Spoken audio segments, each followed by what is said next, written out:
Hello, Aquarius, Sun, Moon, Rising, and Venus signs. Kamusta kayo? Sana po'y nasa mabuti kayong kalagayan. Welcome back po sa Star Tarot. Kung bago kayo dito, welcome din kayo. Thank you for your support. I truly appreciate it. God bless you all. Aquarius, pauna mensahe po ninyo ay 6 of Wands. Ayan, so dito sa 6 of Wands, this is victory energy, this is triumphant energy, kaya magtatagumpay ka rito, no? Maaaring related ito sa work or related sa career or business na pagtatagumpayan ninyo.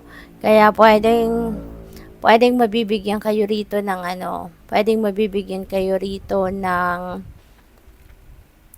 um, ng bonus, no? There could be a financial reward dito coming from your boss, coming from your employer, no? Kasi you did a good job, no?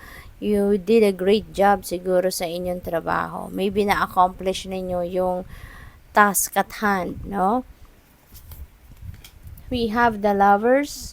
Ayan, maganda to pagdating sa love and romantic relationship sa Lovers energy kasi there is union of two people in love. Dito, meron mga bagong love connection siguro rito na papasukin ng iba sa inyo if you're still single.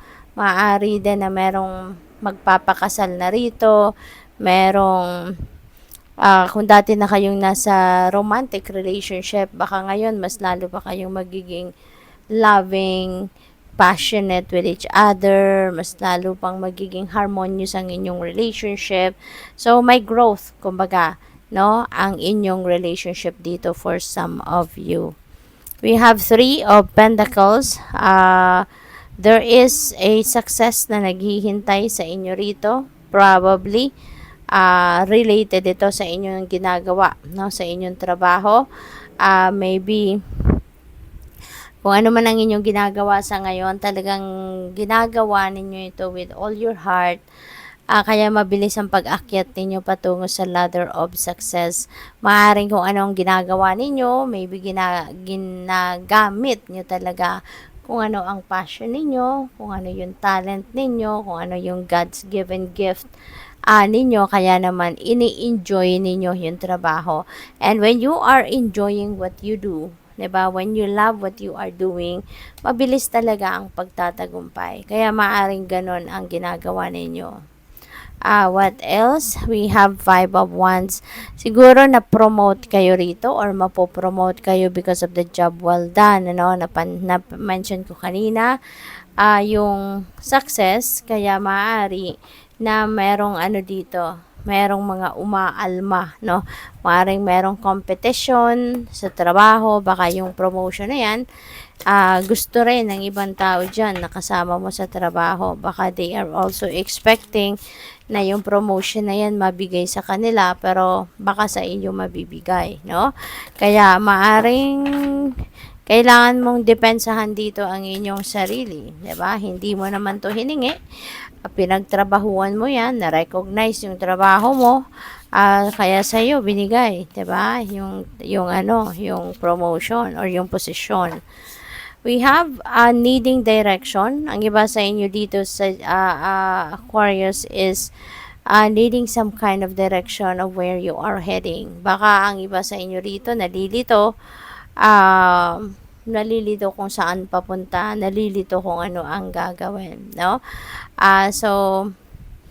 You may need to listen, no, to your intuition. You may need to listen to your gut feel dito. Magmuni-muni kayo, mag-me time kayo para mas matahimik, no, ang paligid, wala mo nang istorbo at makapag-connect kayo sa divine universe, no, makapag-connect kayo sa iyong intuition and mapapakinggan mo yung guidance para sa iyo. Radical acceptance. Ayan, so baka ang na-pick up ko dito, baka merong pag-aaway na naganap between you and your person recently. At maaring sa ngayon, magkakaayos na kayo, magkakabati na kayo. because mayroon ng radical acceptance sa puso ninyo of what happened, no, sa inyong relationship. Maaari tanggap mo na sa ngayon kung ano ang nangyari, tanggap mo na kung ano yung tanggap mo na kung ano yung mga kaganapan, no, dito kasi nga ano yan, because of love, no, mas papairalin mo yung pagmamahal, pag-ibig sa bawat isa. We have a tidy house, clarity, and organization. Ayan. So, you're going to clean up, no? Decluttering ang gagawin ng iba sa inyo rito. You're going to declutter your physical space, your living space. Maaring magre-reorganize ka ng mga gamit ninyo, mga ganon. Magdi-declutter kayo ng mga hindi na ginagamit, tatanggalin na, donate na, mapapakinabangan pa, or tatapon na, no, kung talagang useless na. At pwede rin na hindi lang physical or living space ang lilinisin mo dito, but also yung sarili mo, no, your energy field, your thoughts, your feelings, your emotions, also maybe gagawin mo din itong linisin sa ngayon na you're going to organize it. We have spirit of the river, movement toward adventure. Ayan. So, ang iba sa inyo dito, maaaring you are going to embark on an adventure. Maybe you are doing something that you've never done before, no? Probably yan ang gagawin ng iba sa inyo sa ngayon. Baka gusto ninyong lumabas na sa inyong comfort zone, sumubok na ng mga bagong bagay, no? Maybe maiisip ninyo na it's about time na, matatag naman na siguro ang dibdib ninyo. It's about time na to try, no, something else. We have clarity. Ayan. So, definitely, no, mayroon din tayong clarity dito. So, siguro, gulong-gulo talaga ang isip ninyo, no? Needing direction talaga. Kaya, ito yung panawagan sa inyo. Mag-meditate kayo. Okay? Mag-meditate kayo. Magnilay-nilay, mag-me time kayo. Kasi malaking, malaking tulong para magkaroon kayo ng clarity. Maalis yung mga cloudiness sa isip ninyo at instead, magkaroon ng kalinawan ng inyong isipan. So, let's do some kind of meditation. Mag-me time kayo, no, para makapagnilay-nilay kayo, and for sure makakamit na ninyo yung clarity na kailangan ninyo. Focus, ayan, so clarity and focus will definitely come your way, kaya maganda to. Magkakaroon na din kayo finally ng linaw where you are heading. Makikita nyo na yung right path para sa'yo. Freedom, and you are going to be free, diba? To do whatever it is that you want to do.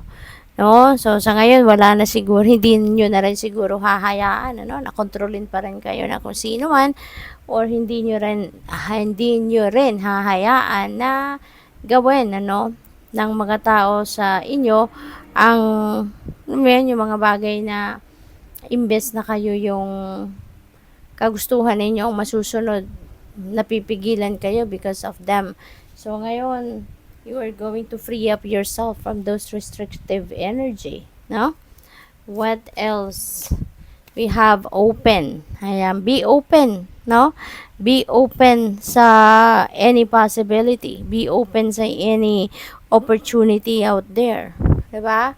Maging bukas kayo. Buksan ninyo ang inyong puso. Buksan ninyo ang inyong sarili for any opportunities out there, no? Maaaring ito yung adventure na sinasabi nito, no? Kasi baka nagdadalawang isip ang iba sa inyo na pasukin or i-embrace kung ano man ang bagay na to, sitwasyon na to, because of fear, 'di ba?